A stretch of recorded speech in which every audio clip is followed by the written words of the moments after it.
Moving on to the Sunday games, we have the Ravens beating the Tennessee Titans. Very low scoring affair, 20-13. Lamar Jackson doing just enough in this game, running the football and throwing the football. I want to kind of talk about the Titans.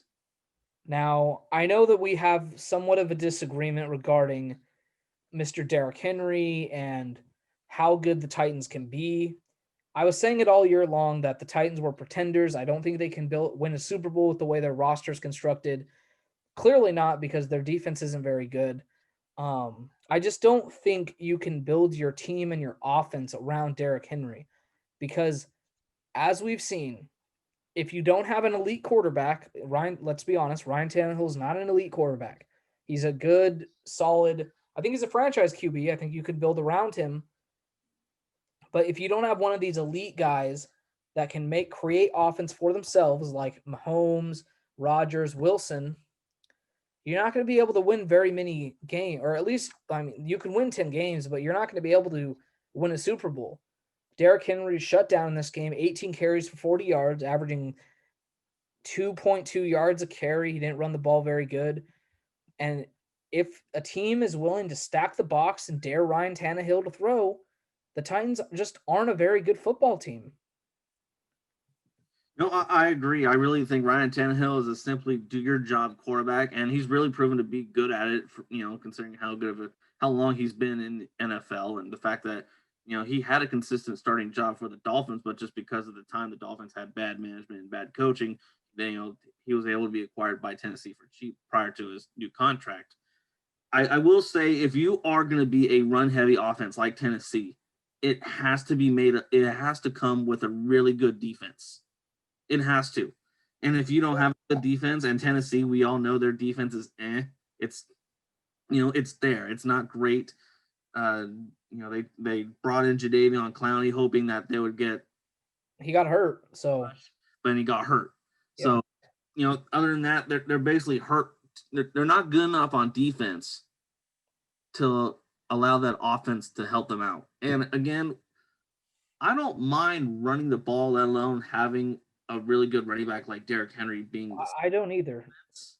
But if you're going to make him the center of your offense, don't make it obvious. I mean, all those times that he got tackled for a loss or barely got 1 or 2 yards, that was because they had 3 tight ends, 4 tight ends, 2 fullbacks. Like, they made it so obvious that they're going to run the ball with Derrick Henry. When you already know that this guy on one-on-one with any linebacker would be a mess for the defense.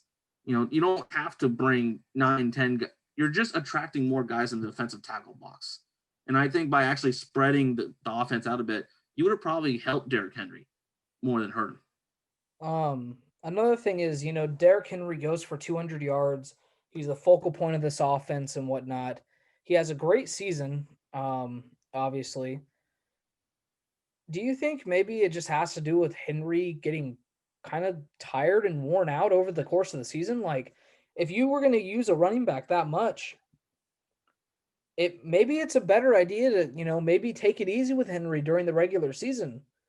Just because, or just split carries with him, and I know they had Evans and McNick. They have a few other backs, but maybe you want to invest in a backup running back that can carry the load when, instead of Henry. Not instead of Henry, just maybe split carries, and then once it gets to the postseason, then you can run Henry into the dirt, because it seems like you just kind of ran him into the dirt during the regular season. I know that's what got them here, but you have a really good receiving core if you're Tennessee. You have AJ Brown, you have Jonnu Smith, you have Corey Davis. You have a really solid receiving core that I think you should lean on a little bit more. I mean, I think AJ Brown's one of the top 10 receivers in this game. So I don't know. What do you think about that? I mean, is there any truth to me saying that Henry maybe he just they ran him into the dirt? Maybe he was just tired. He Well, wasn't breaking tackles like normal. it's not the fact that they're running him into the dirt. It's the fact that they're just telling him to run into a pile of 20 guys at a time. And again, every time they plan a run play with Derrick Henry, it's in the most obvious formations possible. And all it's doing is attracting more and more defensive players. Do you really think Tennessee's backup tight ends are going to block, that fourth linebacker or that extra defensive lineman?